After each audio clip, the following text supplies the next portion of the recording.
Villa Soomaaliya oo weji gabax kala kulmaysa hubkii sharci darrada ahaa ee Caabud Waaq. Wasiir Fartaag oo kulan xasaasi ah la qaatay ogaaska Mareexaan. Xaalka Villa Soomaaliya oo meel adag gaaray. Beesha caalamka oo go'aano qaraar soo saartay iyo Galmudug oo ka falcelisay warkii ka soo baxay Jamciyadda Quruumaha ka dhaxaysa. Warbixintan ayaan ku jeexjeexi doonaa fadeexadda soo food saartay Villa Soomaaliya.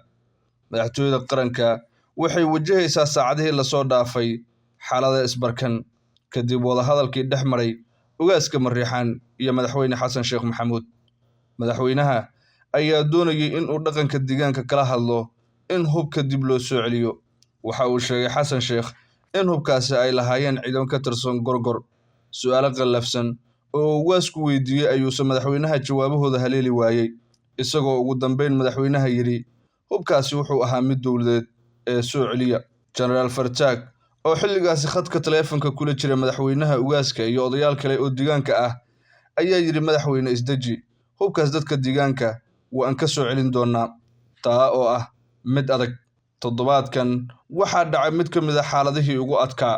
Hase ahaatee Jamciyadda Quruumaha ka dhaxaysa ama Golaha Ammaanka ee Qaramada Midoobay ayaa war weyn soo saaray, waxayna dalbadeen in baaritaan lagu sameeyo arrinkan.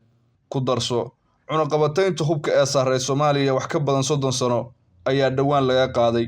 Durbana dhacdadan ayay diiwaan geliyeen UN-ka. Galmudugse war la yaab leh ayay soo saartay.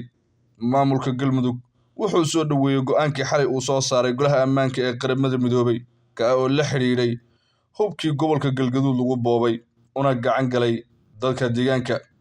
Galmudug ayaa hay'adaha garsoorka iyo fulinta cadaaladda waxa ay ka dalbadeen baaris dhab ah oo dhacdadan lagu sameeyo iyo inay iska kaashadaan kuwa federaalka lagu tilmaamay iyo hay'adaha caalamiga ah intuba. Qoraalka ka soo baxay Galmudug ayaa lagu yiri dowladda Galmudug waxay soo dhaweynaysaa go'aanada uu soo saaray Golaha Ammaanka ee Qaramada Midoobay oo la xiriira hubkii sharci darrada ahaa ee sida duumaaleysiga ah lagu soo geliyay qaybo ka mid ah deegaanada Galmudug ayaa lagu yiri war ka soo baxay madaxtooyada Galmudug.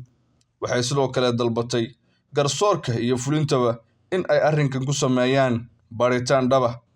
Golaha Amniga Qaranka ayaa shalay yeeshay kulan aan caadi ahayn oo uu shir gudoominayay madaxweyne Xasan Sheekh Maxamuud oo nabar xanuun badan ay ku noqotay dhacdadan hubka sharci darrada ah ee la bilaqaystay la xiriirta.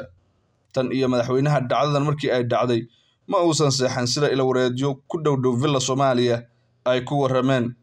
Waa mar uu la hadlo ogaaska Mareexaan, mar uu mucaaradka Galmudug kula hadlo khadka taleefanka, kulana foolka fool ah uu la qaato madaxda Galmudug iyo arrinkan sidii sacabada loo saari lahaa.